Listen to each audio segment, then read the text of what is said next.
20 श्लोक क्रमांक 27।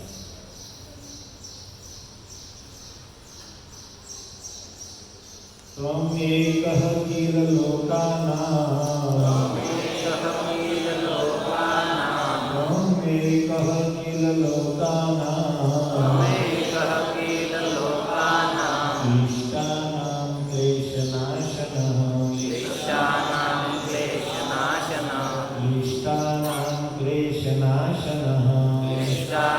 क्लेशनाशनः त्वमेकः क्लेशदस्तेषाम् त्वमेकः क्लेशदस्तेषाम् मनासन्नपदां तव मनासन्नपदां तव त्वमेकः किल लोकानां इष्टानां क्लेशनाशनः त्वमेकः क्लेशदस्तेषाम् मनासन्नपदां तव तमेव केश किल लोकानां इष्टानां क्लेशनाशनम्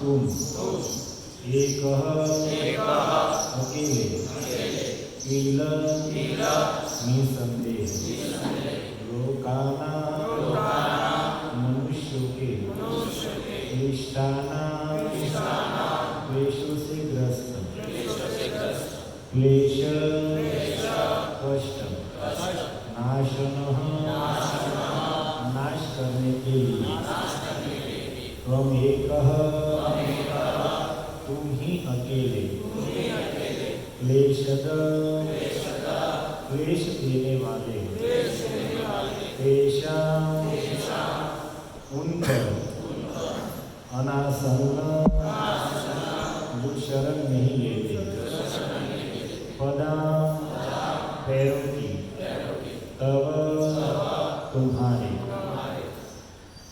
अनुवाद एवं तात्पर्य श्री प्रभुपाद जी के द्वारा। श्री प्रभुपाद की ये श्लोक कौन बोल रहे जानते हैं? ब्रह्मा जी के मुख से निकला हुआ श्लोक है। इस श्लोक का अर्थ समझ में आ जाए तो मान लीजिए हमने शास्त्रों का सार समझ लिया। सत्संग करना सफल हो गया, पर समझ में आते ही संसार के लोग, आप लोग तो भजन कर रहे हैं लेकिन न करने वाले भी भजन में लग जाएंगे। अनुवाद सुनिए ध्यान से। ब्रह्मा जी कहते कि हे भगवान, केवल आप ही दुखियों के कष्ट दूर करने और आपके चरणों की शरण में न आने वाले को यातना देने में समर्थ है।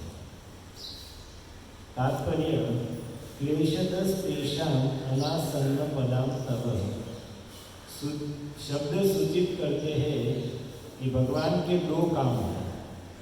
प्रथम यह है कि जो उनके चरण कमलों की शरण में आता है उसे सुरक्षा प्रदान करे, और दूसरा यह कि जो आसुरी स्वभाव के हैं और भगवान से वैर भाव रखते हैं उन्हें कष्ट पहुंचाना।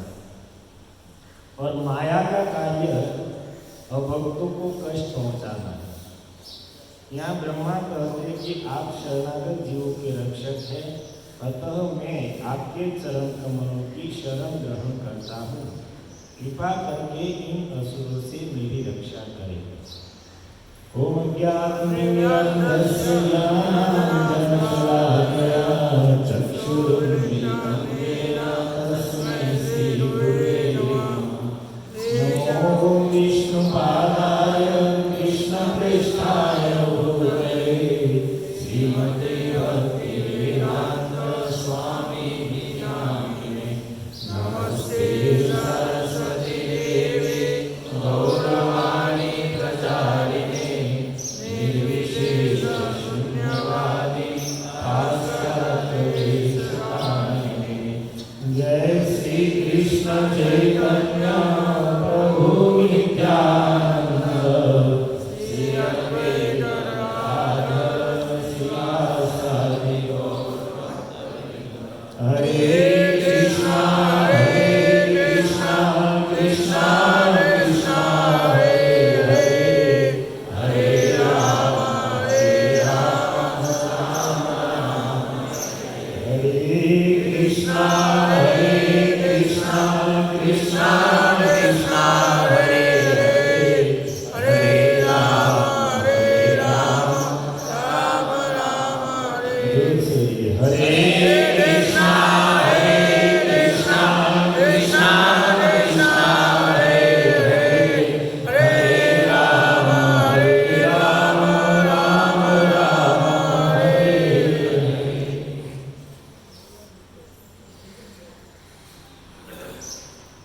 हरे कृष्ण। सर्वप्रथम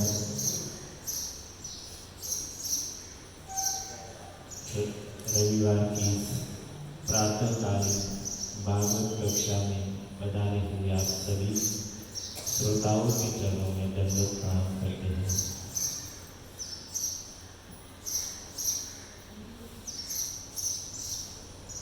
आज के दिन के बारे में हम अधिक तो कुछ नहीं जानते हैं।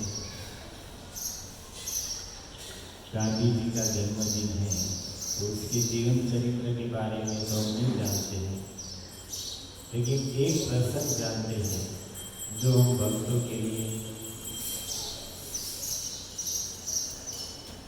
श्री श्री राधा गिरिधारी ललिता विशाखा जयना बंदे सुभद्रा की निताय गौर सुंदर शिखरोपा प्रभु जी जैसे जय बोल रहे हैं ऐसे भाव से बोलना चाहिए। क्या नाम है तुमसे आपका? विश्वजीत।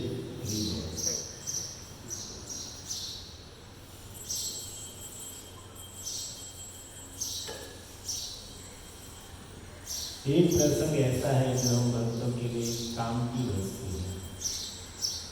प्रभुपाद जी ने अपने तात्पर्य में चाणक्य पंडित का नीति शास्त्र का श्लोक लिखा है।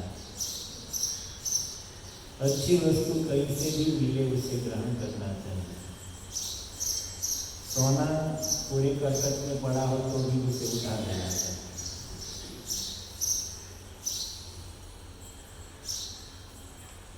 आज़ादी की जब लड़ाई चल रही थी तो गांधी जी और वल्लभ भाई पटेल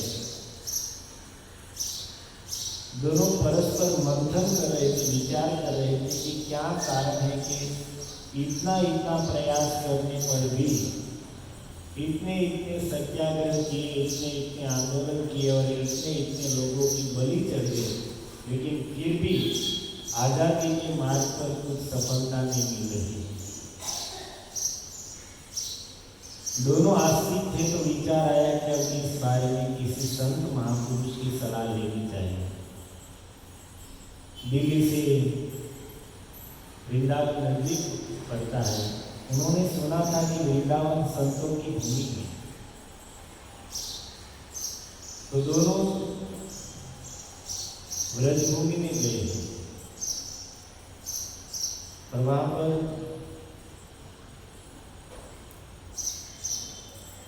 एक कृष्णदास करके एक बाबा जी थे, उसके पास पहुंचे और उसके चरणों में निवेदन किए कि आप हमें कुछ उपाय बताइए ताकि देश अंग्रेजों की गुलामी से मुक्त हो सके। महात्मा गौड़ीय संप्रदाय से थे। उन्होंने कहा कि आप लोग महापुरुष हैं, आप लोगों ने देश के लिए बहुत मेहनत की है, परंतु आपको यह भी जानना चाहिए कि ये कलयुग है और कलयुग में चाहे आध्यात्मिक कार्य हो चाहे भौतिक कार्य हो, कुछ भी हो, हरिनाम के बिना कहीं पर भी सफलता नहीं मिलती। कलयुग का धर्म है हरिनाम, उसका आश्रय लिए बिना किसी भी क्षेत्र में जीव सफल नहीं हो सकता। इसलिए आप अपने प्रयासों में सफल होना चाहते हैं तो आप नाम का आश्रय लीजिए। और इन दोनों लोगों को कृष्णदास बाबा की यह बात बहुत हृदय में स्पर्श हो गई और तभी से गांधी जी ने अपने जीवन में रघुपति राघव राजा राम पतित पावन सीताराम इस धुन को रखना प्रारंभ किया और लिखा है कि इसके बाद 1-2 साल में ही देश को आजादी मिली। हमें स्मरण आ गया आज के दिन ये प्रसंग।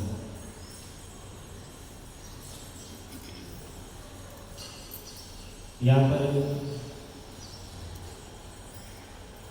हमारा प्रसंग चल रहा है कि किस प्रकार ब्रह्मा जी ने सृष्टि सर्जन की।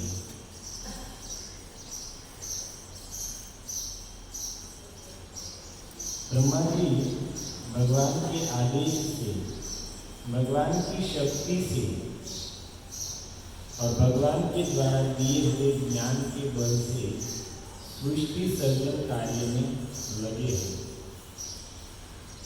जिसमें आगे वर्णन आया कि ब्रह्मा जी ने अपने शरीर से 5 प्रकार की अविद्या की सृष्टि की।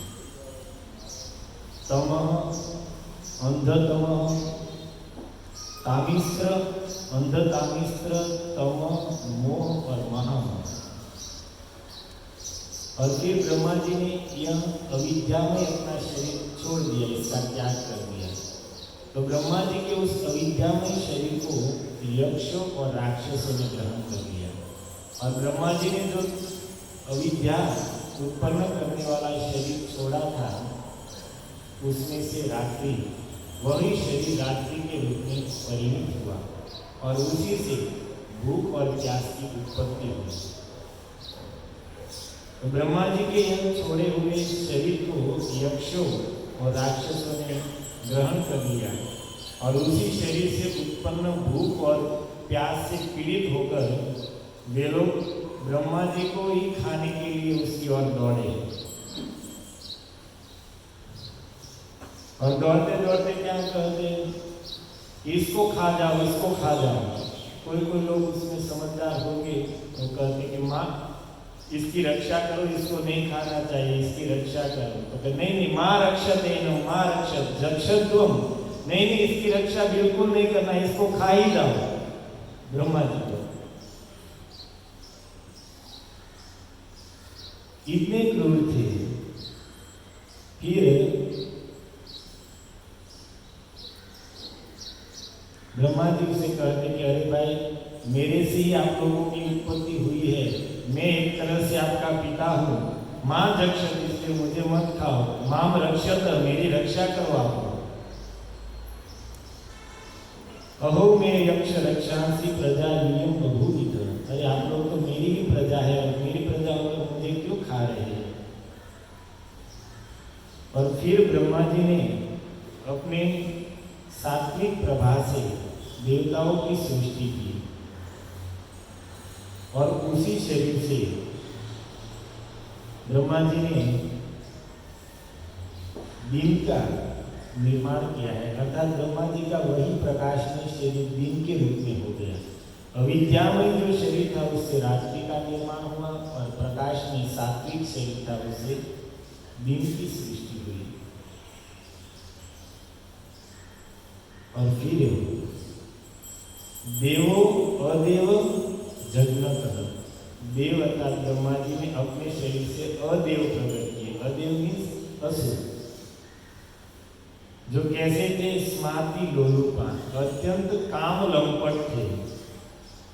और इतने वह असुर सब इतने काम लंपट थे कि काम वासना की पूर्ति के लिए ब्रह्मा जी की ओर ही दौड़े हैं। मैथुन के लिए ब्रह्मा जी की ओर भागे और उस निर्लज्ज असुरों को देखकर कहते हैं कि ततो हसन स्म भगवान। ब्रह्मा जी हंसने लगे उस असुरों की निर्लज्जता को देखकर। लेकिन वह असुर तो दौड़ते हुए ब्रह्मा जी की ओर आ रहे थे और जब वह नजदीक आए उसको काम वासना से अपनी ओर आते हुए देखकर ब्रह्मा जी को क्रोध आया। लेकिन ब्रह्मा जी के क्रोध से भी उन लोगों पर कुछ फर्क नहीं पड़ा, वो तो दौड़ते आ ही रहे थे। तब ब्रह्मा जी के पास कोई रास्ता नहीं बचा। भीतः परापतः भयभीत होकर ब्रह्मा जी भागे। भागकर कहाँ गए? स उपव्रज्य वरदम प्रपन्नाति हरम हरि। ब्रह्मा जी भागकर प्रपन्न आरती हरम हरि, जो अपने शरणागतों के आरती अर्थात दुखों को हरण करने वाले हैं, अपने शरणागतों के कष्ट को दूर करने वाले हैं, ऐसे भगवान हरि की शरण में गए। गिरधारी जी का एक नाम हरि है, प्रसिद्ध है, इसलिए है कि अपने शरण में आने वाले भक्तों के दुखों को हर लेते हैं, कष्टों को हर लेते हैं, पापों को हर लेते हैं, संसार को हर लेते हैं। इसलिए उसे हरि कहा है। महाप्रभु ने कहा है, सर्व अमंगल हरे प्रेम दिया हरि। कृष्ण अपने आश्रितों के समस्त अमंगल को हर लेते हैं और प्रेम दान करके मन को भी हर लेते हैं।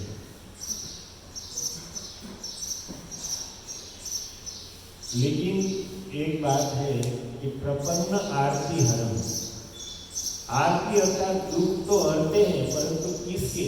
प्रपन्न, जो शरणागत भक्त है उसके। सबके लिए बात नहीं हो रही। भागवत में एकादश स्कंद में करभाजन मुनि भगवान कृष्ण के चरणों की महिमा गाते हुए उसमें बहुत सुंदर बात करते हैं। प्रसिद्ध श्लोक आप सब जानते हैं। ध्येय सदा परिभवग्नमभीष्टदोहं तीर्थास्पदं शिवविरञ्चिनुतं शरण्यं भृत्यार्तिहं प्रणतपालभवाब्धिपोतां वन्दे महापुरुषते चरणारविन्दम्। जिसमें कहते हैं कि भृत्य आरती हम, अपने भृत्य का अर्थ होता है सेवक, सेवकों की आरती अर्थात उसके दुखों को हर लेते हैं। अब उस श्लोक की टीका करते हुए श्रीधर स्वामी लिखते हैं कि भृत्य मात्र से आरती हंतु, अपने सेवक मात्र की आरती अर्थात अपने सभी सेवकों की आरती दुख को तो हर लेते हैं, परंतु न केवलम आगत मात्रम आरती हंतु, परंतु आने वाले सबकी आरती, सबके दुख को नहीं हरते। मान लीजिए कोई घूमते फिरते हुए दर्शन करने के लिए कभी कभी आ जाते हैं, तो उन लोगों के बारे में नहीं कह रहे। जो उसकी सेवा में लगे हैं ऐसे उनके सेवकों की ही आरती अर्थात दुख को हरण करने वाले हैं। इसलिए यहाँ पर कहते हैं कि प्रपन्न आरती हरण, जो उसके शरण में आश्रित हुए हैं, शरणागत हुए हैं, ऐसे भक्तों की आरती अर्थात दुख को हर लेते हैं। और इसलिए भगवान का प्रसिद्ध नाम है हरि। तो ब्रह्मा जी कहते हैं, ये तो 27 नंबर का श्लोक है, इससे 2 श्लोक पहले 25 नंबर के श्लोक की हम चर्चा कर रहे हैं। स उपव्रज्य वरदं प्रपन्नाति हरं हरिं अनुग्रहाय भक्तानां अनुरूपात्मदर्शनम्। ब्रह्मा जी कहते हैं, हे प्रभु, आप अनुग्रहाय भक्तानां, आप हमेशा अपने भक्तों के ऊपर अनुग्रह करते हैं। भक्तों के ऊपर अनुग्रह करने के लिए, कृपा करने के लिए भगवान हमेशा तैयार रहते हैं। इसलिए भागवत में एक नाम भगवान का आया है, भक्तानुग्रह कातर। क्या? भक्तानुग्रह कातर, भक्तों के ऊपर अनुग्रह करने के लिए कातर अर्थात आतुर रहते हैं। बताइए ऐसे कौन होंगे जो अपने भक्तों के ऊपर कृपा करने के लिए अत्यंत आतुर रहते, इच्छुक रहते हैं। भगवान की ओर से अपने भक्तों पर कृपा करने में कोई कमी नहीं है, लेकिन कमी हमारी ओर से है, हमारी भक्ति में है, हमारी शरणागति में है। नहीं तो भगवान जिसका एक नाम ही है अच्युत, जो अपने स्वभाव से अपनी महिमा से कभी च्युत नहीं होते, वो तो हमेशा भक्तों के ऊपर अनुग्रह करने के लिए तैयार ही रहते हैं। उच्च कक्षा के भक्त बहुत सीनियर वरिष्ठ भक्त की बात नहीं है, हम जैसे सामान्य भक्तों के ऊपर भी वो अनुग्रह करने के लिए, कृपा करने के लिए हमेशा तैयार रहते हैं। और तैयार रहते इतना ही नहीं, कृपा करके भी रहते हैं। परंतु हम प्रायः भगवान की कृपा के स्वरूप को समझ नहीं सकते, क्योंकि हम चाहते हैं, हम कृपा उसे मानते हैं कि हम जैसी परिस्थिति चाहते हैं ऐसी परिस्थिति हमें प्राप्त हो जाए। हम जैसी अनुकूलता चाहते हैं ऐसी अनुकूलता हमारे जीवन में आ जाए तो हम उसे कृपा मानते हैं। हमें जो चाहिए वो सब हमें मिल जाए तो हम मानते हैं कि भगवान की हम पर कृपा है। लेकिन हम लोग यह नहीं जानते हैं कि भगवान की कृपा का स्वरूप कभी कभी अनुकूलता में होता है और कभी कभी प्रतिकूलता में भी होता है। भगवान का प्रतिकूलता में स्वरूप है कृपा का, उसको तो हम समझ नहीं पाते, सिर्फ अनुकूलता को ही समझ पाते हैं। लेकिन अपने भक्तों के ऊपर विशेष कृपा भगवान प्रतिकूलता के रूप में ही करते हैं। अब विचार कीजिए कि हमारे लिए जीवन में सब अनुकूलताएं बनी रहे, सब परिस्थितियां हमारे अनुकूल रहे, सब अनुकूल है, तो क्या हम भक्ति कर पाएंगे? भक्ति में आगे बढ़ पाएंगे? क्या लगता है? या तो भक्ति करेंगे नहीं और कर रहे हैं तो जितनी हो रही है वही होगी, आगे नहीं बढ़ पाएंगे।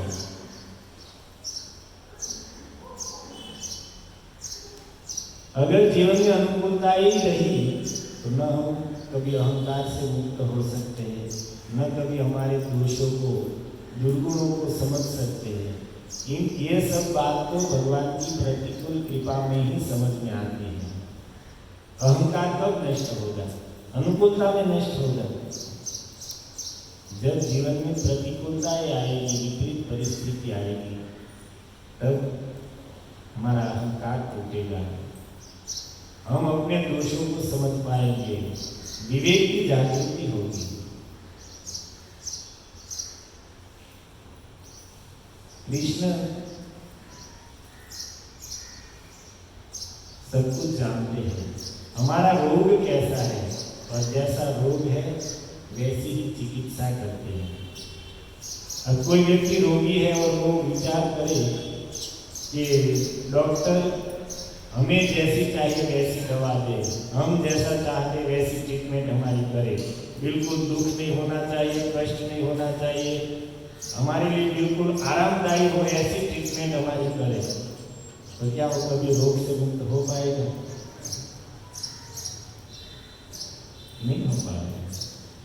ये तो भाई जैसा रोग है वैसा ही इलाज होगा।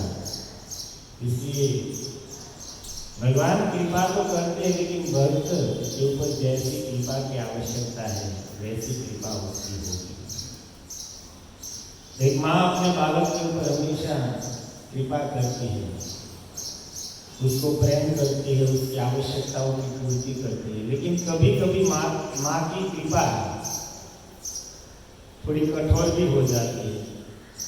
बालक को कभी कभी डांटती है, धमकाती है और जरूरत पड़ने पर पीटती भी है।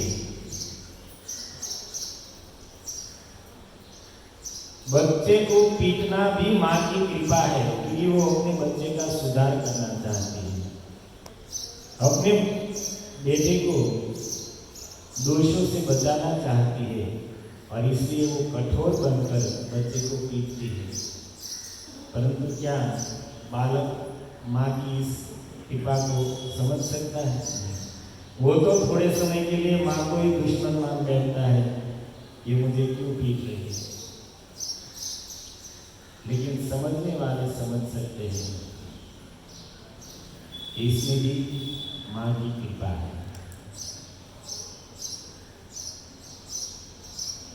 हम लोगों के लिए यह स्थिति है। भगवान नाम मात्र की भले हम भक्त हैं, लेकिन फिर भी हमेशा अनुग्रह कृपा करते हैं, परंतु भगवान की कृपा का स्वरूप समझना बहुत मुश्किल है।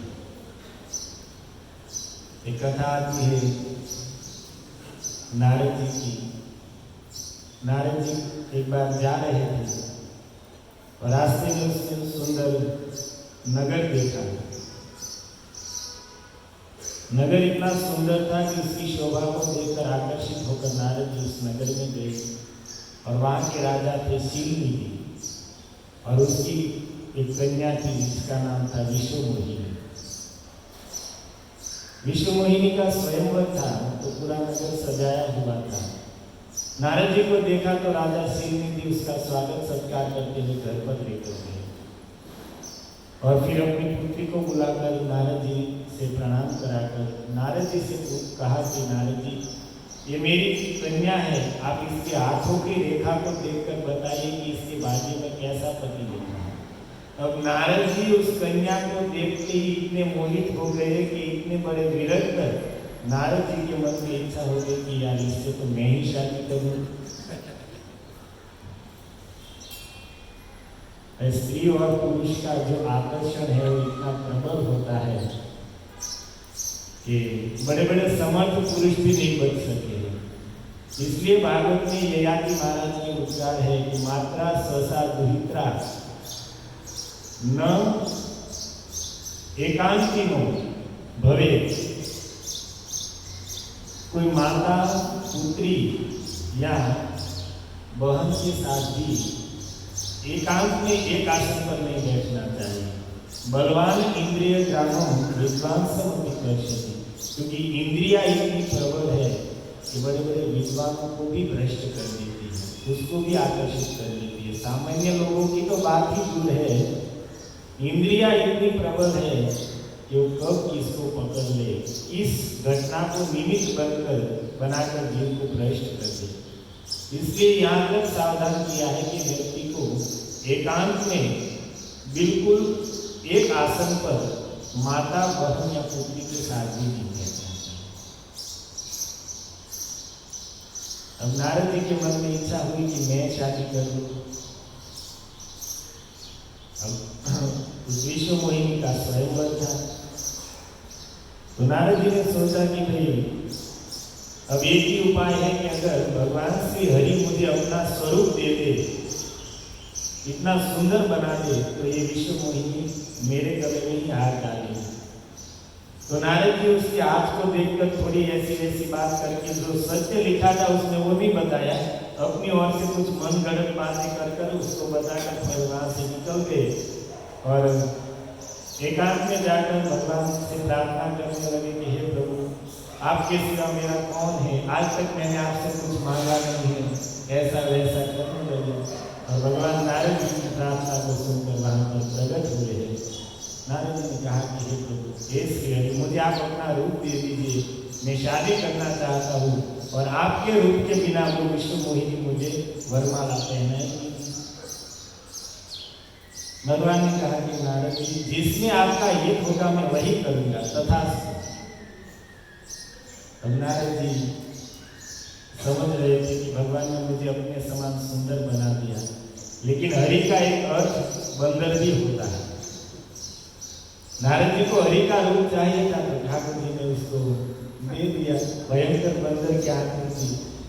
नारद जी स्वयंवर सभा में जाकर बैठे और उसका रूप इतना भयंकर बंदर की आकृति। बंदर में भी कोई कोई बंदर अच्छे लगते हैं, लेकिन वो अपने काले रूप वाले बंदर देखे तो बिल्कुल देखने पर खाना ना चले, ऐसा है, इतने भयंकर रूप वाले होते हैं।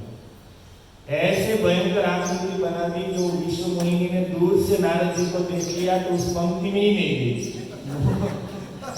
नारद जी के पास तो नहीं गई, लेकिन उसके आसपास जो बैठे थे उसका भी नंबर नहीं लगा, वो उधर चली गई।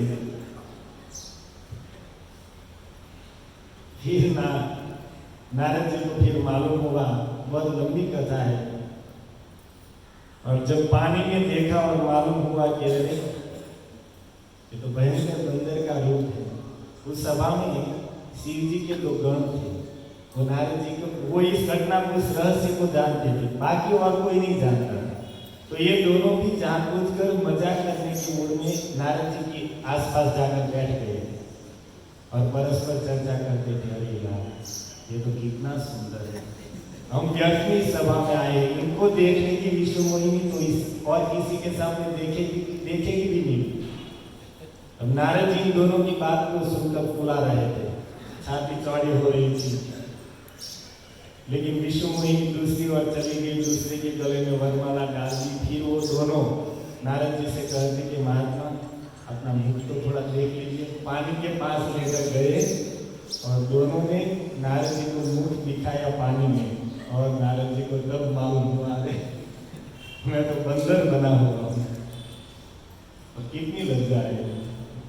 दक्ष प्रजापति को शिव जी ने बकरे का मुख बना दिया था, बेचारे शर्म के मारे सब कुछ छोड़कर वन में चले गए, बकरे के मुख में कैसे घर में रहे।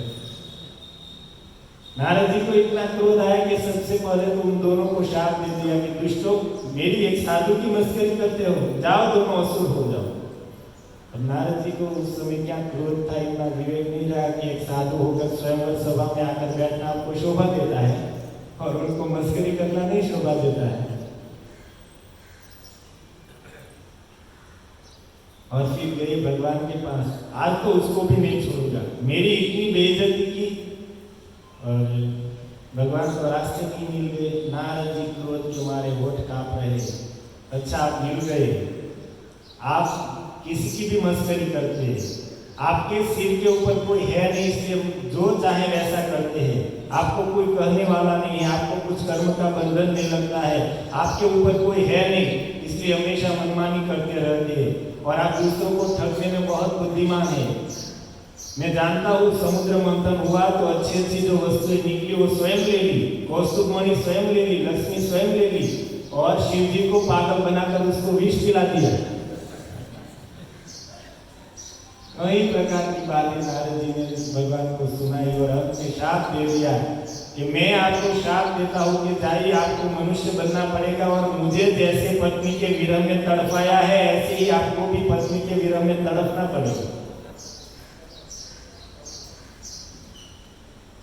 भगवान ने नारद जी के शाप को स्वीकार किया और फिर उसी शाप को स्वीकार करके भगवान अयोध्या में राम रूप में प्रकट हुए।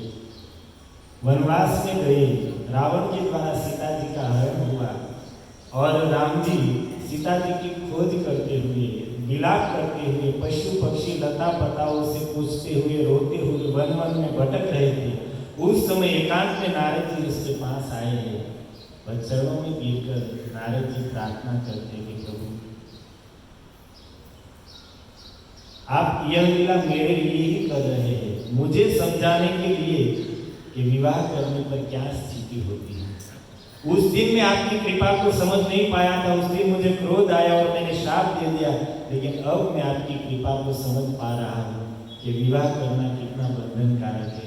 आपने बहुत बड़ी कृपा की, उस दिन मुझे विवाह नहीं करने दी। तो मैं आपको इसलिए बता रहा हूँ कि कृपा का जो स्वरूप है, भगवान कृपा करते हैं, लेकिन या तो हम उस कृपा को समझ नहीं पाते हैं और या तो समझते हैं तो भी बहुत देर से समझ में आती है कृपा। वृत्रासुर युद्ध कर रहे हैं इंद्र के साथ, और उस युद्ध भूमि में वृत्रासुर इंद्र से कहते कि इंद्र तू क्या समझता है, मेरे प्रभु श्री कृष्ण की कृपा तुम पर है, तुम मूर्ख हो। भगवान मुझे मारने का उपाय बताकर, मुझे मारकर मेरे पास से राज्य, स्वर्ग का राज्य छीनकर तुम्हें लेकर तुम्हें स्वर्ग की संपत्ति में फंसाना चाहते हैं।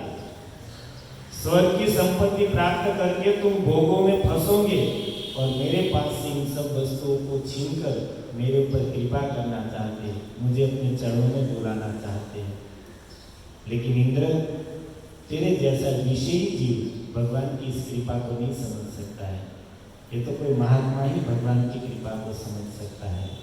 प्रभुपाद जी जैसे विरले संत ही भगवान की ऐसी प्रतिकूल कृपा को समझ पाते हैं। फैक्ट्री जल गई तो क्या करते हैं? दवाई की दुकान प्रभुपाद जी की थी, उसमें आग लग गई प्रयागराज में। तो प्रभुपाद जी ने भागवत का एक श्लोक कहा, यस्याहम अनुगृह्णामि हरिष्ये तद्धनम शम। भगवान कहते हैं कि जिसके ऊपर मैं अनुग्रह करता हूँ उसका धन छीन लेता हूँ। अब हमारे ऊपर ऐसा अनुग्रह भगवान करे तो हम क्या करेंगे? आप पड़ोस के ऊपर ऐसे अनुग्रह कीजिए, हमें रहने दीजिए, पास वाले के ऊपर कीजिए, सबके ऊपर ऐसी कृपा कीजिए, लेकिन हमको छोड़ दीजिए इस कृपा में। लेकिन प्रभुपाद जी कहते कि अच्छा हुआ भाई, ये भी कृष्ण की कृपा है।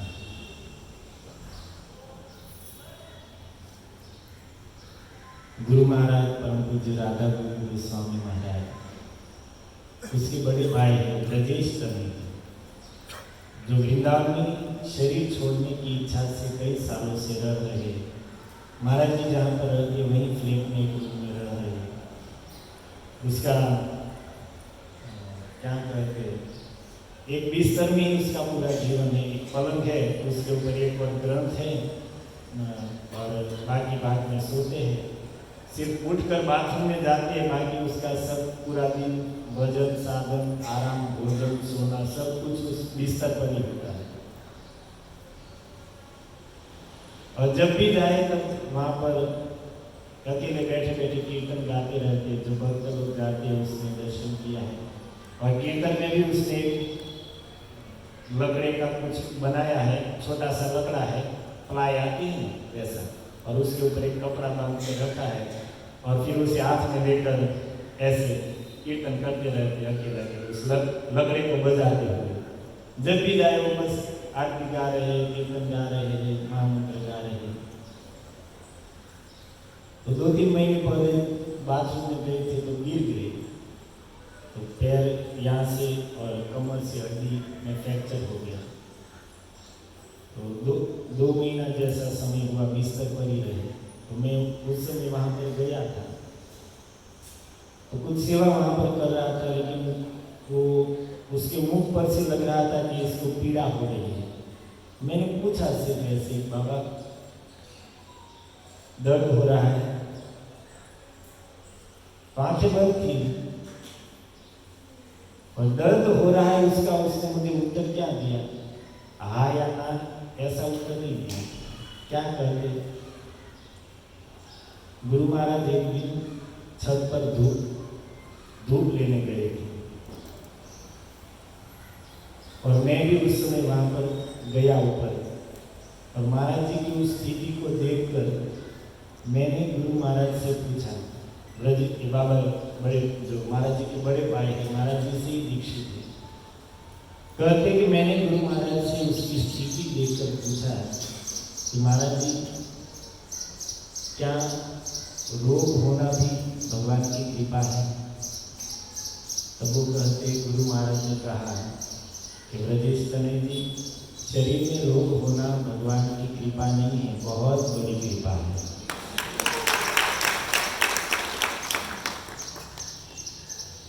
उसने मुझे ये उत्तर दिया, आपको पीड़ा हो रही है? मैंने यह पूछा तो उत्तर क्या दिया? महाराज जी कहते कि शरीर में रोग होना भगवान की बहुत बड़ी कृपा है। क्या हम लोग समझ सकते इस कृपा को? लेकिन थोड़ा चिंतन करेंगे तब मालूम होगा कि शरीर में रोग होगा। जो आसक्ति लाख सत्संग करने से, हजारों प्रकार से साधना करने से भी हम शरीर में आसक्ति नहीं छोड़ पाते हैं, एक रोग उस शरीर की आसक्ति को छुड़ा देता है। हम कितनी भी चर्चा करें, तृणादपि सुनिचेन दरोरपि सहिष्णुना हमारा मान देना, लेकिन अहंकार हमारा मिटेगा नहीं। लेकिन शरीर में ऐसा रोग हो गया है तो अहंकार बचेगा। जिस शरीर के लिए अहंकार करते थे वो तो इतने भयंकर रोग से ग्रस्त हो गया, तो अहंकार करेगी कैसे?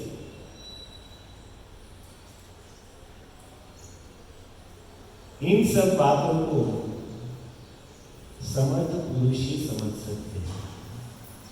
बहुत सुंदर शब्द है, जितनी व्याख्या कर सकते हैं उतनी हो सकती है। अनुग्रहाय भक्तानां, भक्त अनुग्रह कातर। भगवान हमेशा अपने भक्तों के ऊपर अनुग्रह करने के लिए कातर रहते, आतुर रहते, तैयार रहते। ऐसे जगन्नाथ जी का स्वभाव है और करते भी है। हम जैसे सामान्य भक्तों के ऊपर भी उसकी हमेशा कृपा बनी रहती है। बस उस कृपा को समझने की दृष्टि हमें मिल जाए, विवेक प्राप्त हो जाए, तब तो जीवन हमेशा सब परिस्थिति में भगवान की कृपा का अनुभव करने की दृष्टि हमें प्राप्त होगी। तो यहाँ पर ब्रह्मा जी कहते कि हे प्रभु, अनुग्रहाय भक्तानां अनुरूपात्म दर्शन। आप हमेशा अपने भक्तों के ऊपर अनुग्रह करने के लिए ही भक्तों के मन में जैसे आपके स्वरूप की दर्शन की इच्छा है, उसी स्वरूप में आप उस भक्त के सामने प्रकट हो जाते हैं। हे प्रभु, पाहि माम परमात्मस्ते। हे परमात्मा, समस्त जीवों के हृदय में परमात्मा रूप से रहने वाले हरि, मैं आपके ही आदेश से सृष्टि के सर्जन के कार्य में लगा हूँ, परंतु ईश्वरीय असुर लोग मेरी ओर ही भाग रहे हैं, मुझे ही परेशान कर रहे हैं। इसलिए हे प्रभु, पाहि मां, आप मेरी रक्षा कीजिए। अब आज के श्लोक में कहते, त्वम एकः किल लोकानां क्लिष्टानां क्लेशनाशनः। हे प्रभु, आप एक ही है जो इस संसार में क्लिष्टानां क्लेशनाशनः, जो कष्ट भोग रहे हैं ऐसे लोगों के कष्ट को नाश करने वाले हैं। त्वम एकः, ब्रह्मा जी शब्द प्रयोग करते कि इस जगत में आप एक ही ऐसे हैं जो आपके शरण में आए हुए भक्तों के क्लेशों को नष्ट करते हैं, उसकी सब प्रकार से रक्षा करते हैं। जो प्रारंभ में मैंने आप लोगों को श्लोक सुनाया था, ध्येयः सदा वाला, उसमें एक शब्द है शिव विरंची नूतम। भगवान कृष्ण के चरण कमल कैसे है? शिव विरंची नूतम। शिव जी और ब्रह्मा जी उस चरणों में नतमस्तक होते हैं। शिव विरंची नूतम स्तुतम महत्तमम। शिव जी और ब्रह्मा जी जैसे महान पुरुष भी भगवान कृष्ण के चरणों में नतमस्तक होते हैं। तो उसमें कहते हैं कि महत्तमो तो कृतार्थम एवं किमर्थम ताभ्यम नूतम। अरे शिव जी और ब्रह्मा जी इतने महान है कि स्वयं में कृतार्थ है, फिर भी क्यों भगवान के चरणों में नतमस्तक हो रहे, फिर भी क्यों भगवान के चरणों का आश्रय ले रहे। तत्र आह शरण्यम आश्रय योग्यम। तब कहते हैं कि क्योंकि भगवान शरण्य है, आश्रय लेने योग्य है, इसलिए शिव जी और ब्रह्मा जी इतने समर्थ होते हुए भी भगवान कृष्ण के चरणों का आश्रय लेते हैं। आश्रय लेने योग्य वह है जो अपने आश्रित की सब प्रकार से रक्षा करने में समर्थ हो। अब हम किसी का आश्रय ले और वह हमारी रक्षा करने में समर्थ नहीं है, तब तो हमारा आश्रय ही व्यर्थ हो गया। माता पृथ्वी को जब भार बढ़ता है पृथ्वी का, असुरों के भार से पीड़ित होती है, दुखी होती है, तब वो क्या करते हैं? ऋषियों के पास जाते हैं और ऋषियों से कहते हैं कि हे ऋषियों, आप लोग तपस्वी है, समर्थ है, अपनी तपस्या के बल से आप मेरे भार को हरण करके मेरी रक्षा कीजिए। तब ऋषि लोग क्या कहते हैं कि देवी, हमारे पास इतनी शक्ति सामर्थ्य नहीं है कि हम आपकी रक्षा करें, लेकिन हम उपाय बता सकते हैं। क्या? देवता लोग आपकी रक्षा करने में समर्थ है, चलो हम लोग देवताओं के पास जाकर प्रार्थना करते हैं क्योंकि हे देवी, आप जैसे असुरों से पीड़ित है, ऐसे हम ऋषि मुनि भी असुरों के भय से पीड़ित है। तो फिर ऋषि मुनि स्वयं रक्षा नहीं कर पाते, पृथ्वी को साथ में लेकर देवताओं के पास जाते हैं और देवताओं को अपना दुख निवेदन करते हैं।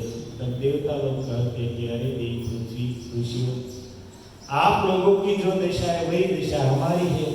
हम भी भयभीत होकर भटक रहे हैं, मारे मारे भाग रहे हैं। हम स्वयं की रक्षा करने में समर्थ नहीं है। हे माता पृथ्वी, आपकी रक्षा कैसे करेंगे?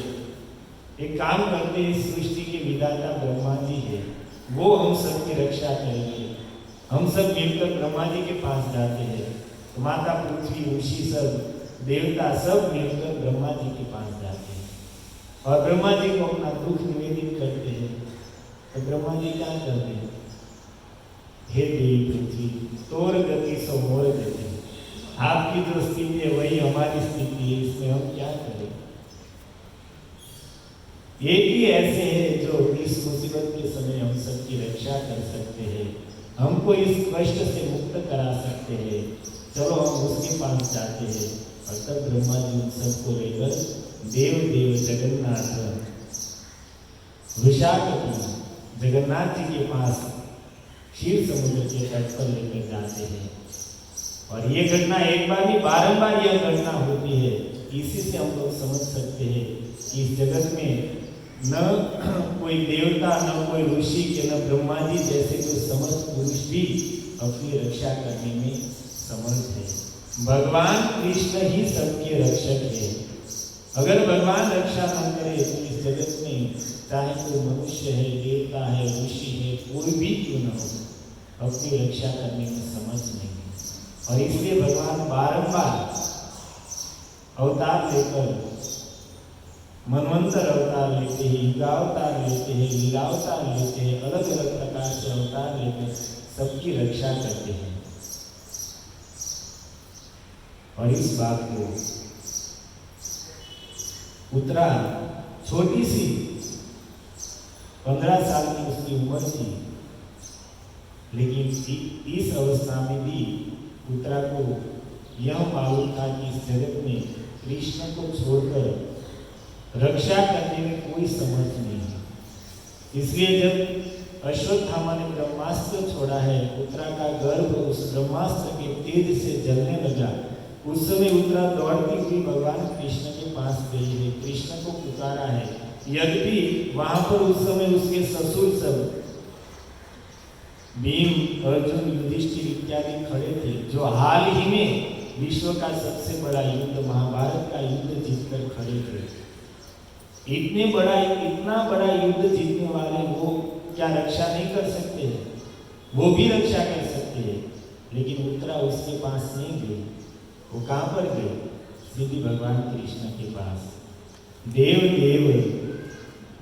पाहि पाहि महायोगिन देव जगतपते नान्यम त्वदभयं पश्ये यत्र मृत्यु परस्परम। हे प्रभु, इस संसार में एक दूसरे को मारने वाले तो हजारों नहीं, लाखों हैं, परंतु रक्षा करने वाले आप एकमात्र आप ही है। इसलिए मैं आपकी शरण में आई हूँ।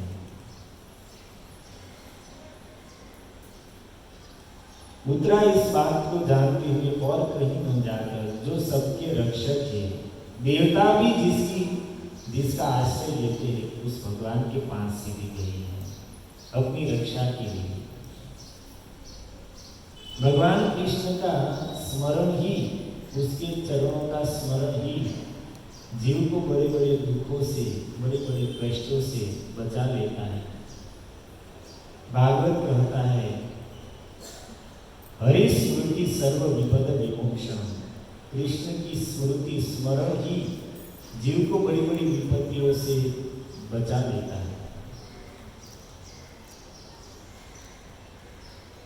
नारद जी का तीर्थाटन करते हुए भ्रमण कर रहे हैं। एक तीर्थ से दूसरे तीर्थ में भ्रमण करते करते जब वृंदावन में पहुंचे, यमुना जी के तट पर, तो वहां पर नारद जी ने एक दृश्य देखा कि एक स्त्री अत्यंत दुखी होकर विलाप कर रही है और उसकी गोद में दो वृद्ध पुरुष मूर्छित पड़े हुए हैं और दूसरी अनेक सुंदरी स्त्रियां जो स्त्री विलाप कर रही है, दुखी है, उसको सांत्वना दे रही है। तो उस दृश्य को देखकर पहले तो नारद जी उधर गए, 2-4 कदम चलते फिर सोचा कि अरे हम साधु हैं, स्त्रियों से क्या प्रयत्न। तो नारद जी फिर मुड़ गए। तब तक उस स्त्री ने नारद जी को देख लिया और कहते कि भोगो साधु क्षणम तिष्ठ मत चिंतामपि नाशय। अरे साधु, भोगो, पुकार कर कहते हे साधु रुकिए रुकिए, मेरी चिंता का कुछ समाधान कीजिए। तो नारद जी ने कहा कि देवी आप कौन हैं, ये लोग वृद्ध पुरुष पड़े, ये कौन है, ये सब स्त्रियां यहाँ पर खड़ी है जो आपकी सेवा कर रही है, ये सब कौन है। तो क्या वो स्त्री अपना परिचय देती है, अहम भक्ति रीति ख्यातो इमो में तनयो मतो ज्ञान वैराग्य नामानो ज्ञान काल योगेन जर्जरम। वो कहती कि अहम भक्ति रीति ख्यात है, नारद जी मैं साक्षात भक्ति देवी हूँ और इमो में तनय ज्ञान वैराग्य नामान।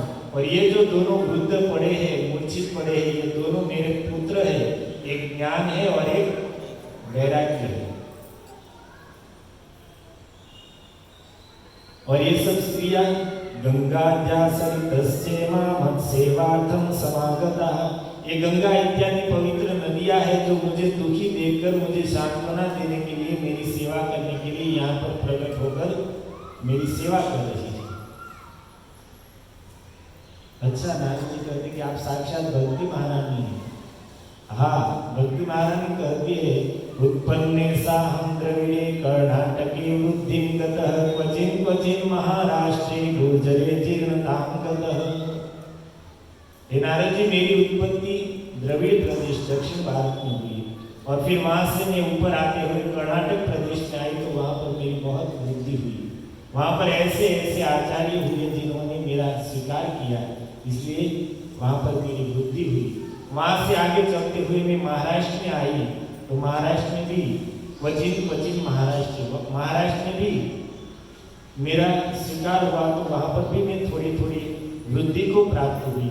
और फिर वहां से आगे चलते हुए मैं गुजरात में गई तो गुर्जरे जीर्णतां गतः, गुजरात में मैं जीर्ण हो गई, मैं नष्ट हो गई। क्यों? तत्र घोर कले पाखंडेर खंडितांग। कहा गुजरात में पाखंड धर्म ने मेरे अंगों को खंडित कर दिए और फिर वहां से दुखी होकर नष्ट होकर मैं जैसे तैसे चलते हुए वृंदावन में आई। और यह भगवान की लीला भूमि है, इसके प्रभाव से वृंदावनम प्राप्य पुनः एवं नवीरेण स्वरूपी। वृंदावन में आके मैं फिर से नवयुवान हो गई।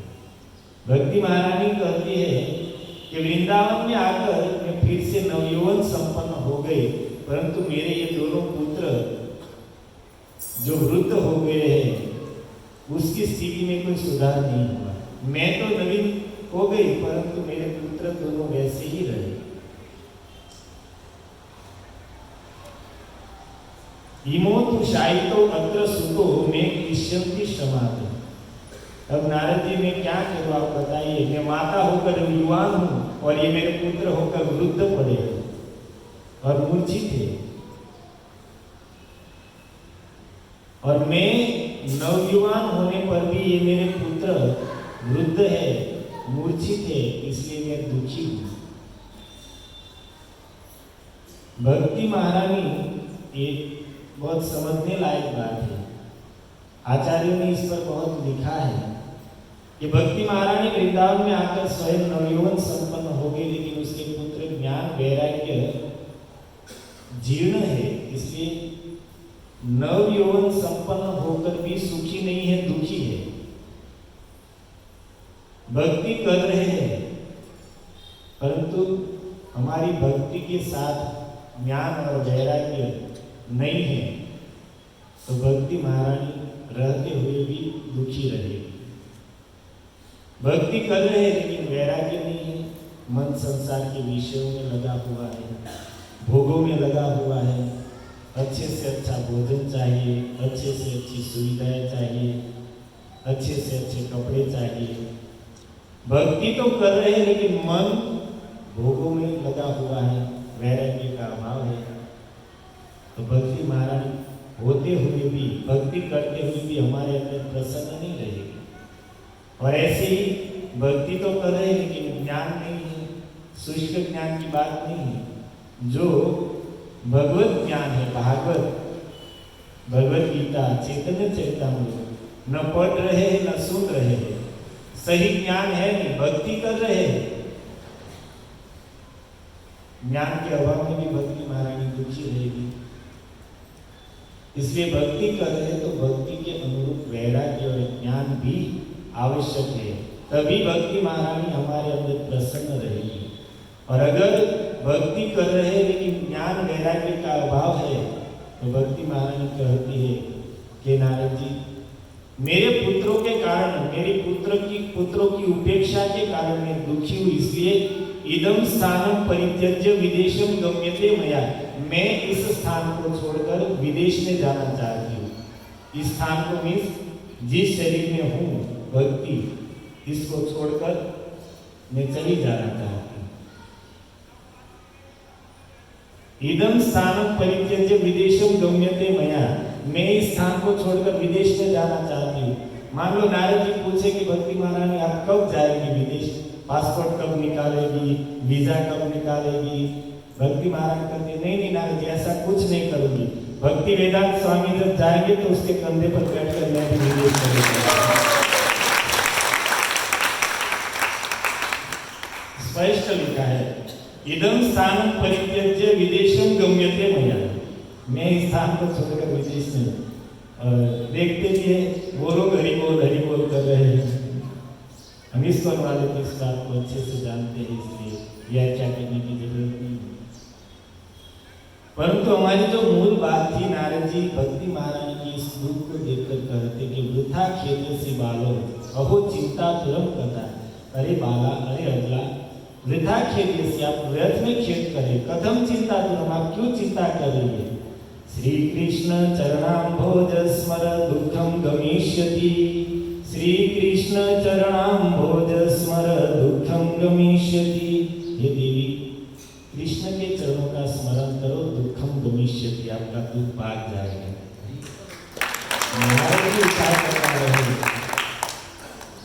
श्री कृष्ण चरणाम्भोज स्मर दुखम गमिष्यति, भगवान के चरणों का स्मरण करो, आपका सारा दुख चला जाएगा। क्योंकि दुखों से मुक्त होने का ये एक उपाय है, जो आज हमारे श्लोक में ब्रह्मा जी कहते हैं, तुम एक किल क्लिष्टानां क्लेश नाशनम। हे प्रभु, आप एक ही ऐसे व्यक्ति है इस जगत में कि जो शरण में आए हुए जीवों के क्लेशों को, कष्ट को, दुख को नष्ट करके उसकी रक्षा करते हैं। और तुम एक क्लेशदस तेषां अनासन्न पदांतव, और जो आपसे विमुख है उसको भी आप कष्ट देने वाले भी आप एक ही हैं। दोनों बात कर रहे हैं कि आपके शरण में आए हुए जीवों के कष्ट को दूर करने वाले भी आप एक ही है, और आपसे जो विमुख है ऐसे जीवों को कष्ट देने वाले भी आप एक ही हैं। लेकिन तात्पर्य में प्रभुपाद जी स्पष्टता करते हैं कि भगवान अपने शरण में आए हुए जीवों की सब प्रकार से रक्षा तो करते हैं, उसके क्लेशों को, कष्ट को नष्ट तो करते हैं, परंतु किसी को दुख नहीं देते हैं, किसी को कष्ट नहीं देते। ये उसका स्वभाव नहीं है किसी को दुख देना। तो ये कार्य कौन करता है? प्रभुपाद जी लिखते हैं, माया का कार्य है अभक्तों को कष्ट पहुंचाना। जो भजन से विमुख है उन लोगों को दुख देना, ये भगवान की माया का कार्य है। तो प्रश्न होता है कि माया को क्या कुछ काम धंधा नहीं है, तो यही काम चालू किया, लोगों को दुख देना, कष्ट भी पहुंचाना। महाराज जी को, गुरु महाराज जी को एक बार सूरत में कथा थी महाराज जी, और कथा के अंत में एक व्यक्ति ने प्रश्न पूछा कि महाराज जी, जीव भी कृष्ण के अंश है, ममे वांशो जीव लोके जीव भूत सनातन। कृष्ण कहते कि सारे जीव मेरे अंश है, और माया भी देवी ऐसा गुणमयी मम माया है, और माया भी कृष्ण की है और जीव भी कृष्ण के है। तो फिर कृष्ण की ही माया, कृष्ण के ही अंशभूत जीवों को दुख क्यों दे रही है? प्रश्न लिखने जैसा है कि कृष्ण की माया कृष्ण के जीवों को दुख क्यों दे रही है? महाराज जी ने बहुत सुंदर जवाब दिया कि माया कृष्ण की है, माया का कार्य है जीवों को कृष्ण के चरणों में पहुंचाना। माया जिसकी है उस भगवान के चरणों में जीवों को पहुंचाना, यह माया का कार्य है। और माया जानती है कि ये जीव जब तक सुखी रहेंगे तब तक कृष्ण के चरणों में नहीं जाएंगे। जब तक यह जीव इस जगत में दुखी नहीं होंगे, दुख का अनुभव नहीं करेंगे, तब तक वो कृष्ण के सन्मुख होने वाले नहीं। हम लोग यहाँ पर इस संसार में रह रहे हैं और सब प्रकार से सुखी है, तो क्या कभी सुखी व्यक्ति के मन में विचार आएगा कि इस संसार से हमें मुक्त होना है? क्यों मुक्त होना है? यहाँ पर इतना सुख है तो मुक्त क्यों होना है? मुक्त होने का विचार तो तब आएगा कि जब हमें ये बात समझ में आएगी कि यह जगत दुखालय है, यहाँ पर दुख ही है। जब इस बात को हम समझेंगे कि इस संसार में पद पद पर कष्ट है, पदम पदम विपदाम दुखालय, इन बातों को समझेंगे तब मन में विचार आएगा कि यार ये दुख में संसार से हमें मुक्त होना है, इसके चक्र से छूटना है। और जब मन में ऐसा विचार आएगा इससे छूटने का, तब क्या करेंगे? तब साधु की शरण में जाएंगे, किसी संत महापुरुष के पास जाकर उपाय जानने का प्रयास करेंगे, या तो शास्त्र के आश्रय में जाएंगे, जानने का प्रयास करेंगे कि भाई इस जगत से मुक्त कैसे हुआ जा सकता है। और तब उपाय मिलेगा कि इस जगत से कैसे मुक्त हुआ जा सकता है। महाप्रभु जब वाराणसी में थे, सनातन गोस्वामी वहां पर पहुंचे हैं। महाप्रभु 2 महीने तक वाराणसी में रहे हैं। चंद्रशेखर आचार्य के यहाँ पर रहते थे और तपन मिश्र जो रघुनाथ भट्ट गोस्वामी के पिताजी हैं, उसके घर पर प्रसाद पाने जाते थे। 2 महीने हर रोज का यही क्रम था। और उसी समय वहां पर सनातन गोस्वामी जाकर मिले हैं। एक बार सनातन गोस्वामी ने प्रश्न पूछा महाप्रभु से कि हे प्रभु, ये केने हमारे जारे ताकत है, यहाँ नहीं जाने के मन ही पता है। संसार के लोग मुझे पंडित मानते हैं, विद्वान मानते हैं, और लोगों की बात को सुन सुनकर मैं भी ऐसा समझने लगा हूँ कि मैं पंडित हूँ, मैं विद्वान हूँ, मैं बहुत बड़ा भक्त हूँ, मैं बहुत बड़ा वक्ता हूँ। लेकिन मैं यह नहीं जान पाया हूँ कि के आमी, मैं कौन हूँ। भले ही लोग मुझे विद्वान समझे, पंडित समझे, लेकिन मैं खुद अपने को नहीं जान पाया हूँ। और ये बात नहीं समझ पाया हूँ कि केने हमारे जारे ताकत है, संसार की त्रिता मुझे क्यों दुखी कर रहे हैं, और ये मने ही कहो, इससे मैं कैसे मुक्त होऊंगा, इस संसार के दुख से मैं कैसे छूट पाऊंगा। तो महाप्रभु क्या करते हैं? सनातन आपकी नहीं, जितने जीव है इस जगत में वह सब जीवेर स्वरूप हरे कृष्ण नित्य दास, नित्य कृष्ण के सेवक है। लेकिन कृष्ण की सेवा को भूलकर, कृष्ण भूलि से ही जीव भोग वांछा करे। कृष्ण को भूलकर ये जीव भोगों में पड़ा हुआ है। अतः यह माया तारे दे संसार, इसलिए माया इसको संसार। जवाब तो यही आया ना, माया क्यों संसार में दुख दे रही? ये जीव कृष्ण की सेवा को छोड़कर संसार की सेवा में लगा है, भोगों में लगा है, इसलिए माया उसे पकड़कर दुख दे रही है, कष्ट दे रही है। कैसे दुख दे रही है? दंडई राजा ये नदी के चुरा। पूर्व के समय में राजा लोग दंड देते थे अपराधियों को, और अपराधी अपने अपराध को स्वीकार नहीं कर रहा है, या तो राजा कुछ उससे पूछना चाहते हैं, उससे बात निकालना चाहते हैं और नहीं बोलता है, तो क्या करते थे? नौका में बैठा कर सरोवर के बीच में लेकर जाते थे, फिर उसको डुबाया जाता था। बेचारा तड़फड़ाने लगता था, छटपटाने लगता था, तब तक उसे थोड़ा बाहर निकाला जाता था। एक सांस अभी पूरा लिया नहीं है तब फिर से डुबा देते थे। अब क्या स्थिति होती है? 2-3 बार ऐसा करके तुरंत उगलने लगता था कि ये किया है, ऐसा वैसा किया है। माया यही करती है, कभी स्वर्ग उठाए, कभी नरक में डुबाए, कभी पाप कर्म करा के नरक में पहुंचा देती है, कभी सुख में प्रवृत्त, पुण्य कर्म में प्रवृत्त करके स्वर्ग में पहुंचा देती है। ऐसी इस संसार में घुमा रही है।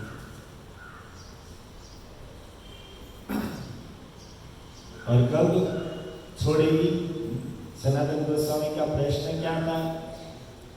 इस संसार में मैं क्यों दुखी हो रहा हूँ? तो जवाब दिया, माया सबको पकड़ी हुई है और ये छोड़ेगी कब?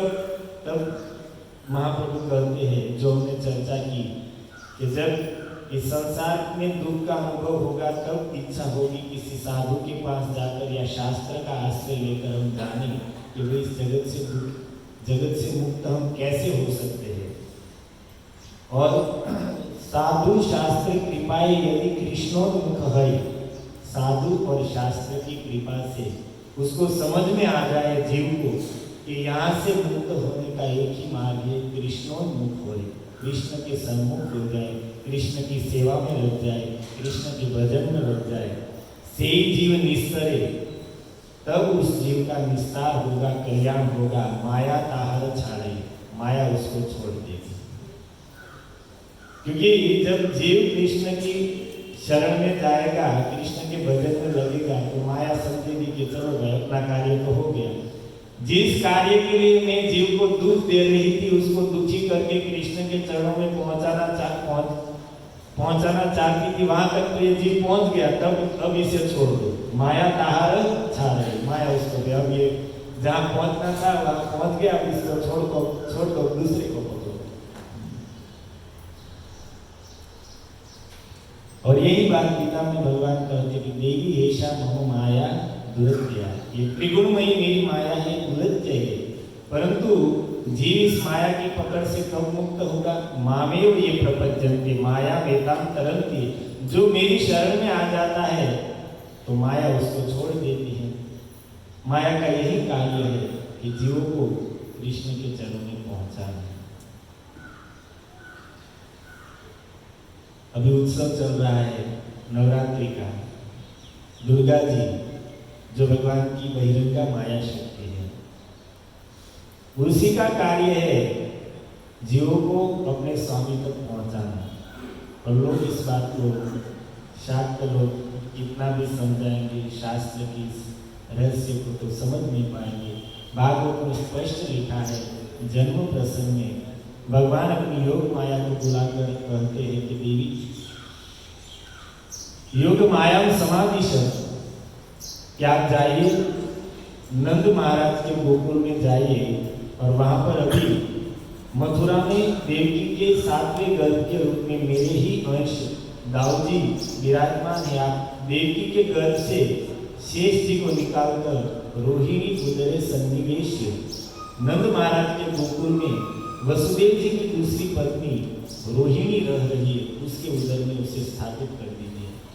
और आप मेरा इतना कार्य करेगी तो उसके बदले में मैं आपको वरदान देता हूँ कि संसार के लोग धूप दीप उपहार बलि इत्यादि से आपका पूजन करेंगे और कामेश देवरेश्वरी, और आपकी उपासना करने वाले की कामनाएं पूर्ण होंगी। देवी जी पूछती है कि प्रभु लोग मेरी उपासना करेंगे, मेरी पूजा करेंगे, लेकिन कौन से नाम से मेरी उपासना होगी? तो वहाँ पर भगवान 14 नाम दे रहे हैं, शारदा, अंबिका, कन्यकेती, माया, ईशानी, नारायणी इत्यादि। और फिर कहते आदि आदि 14 प्रधान नाम बताकर कहते कि आदि आदि नामों से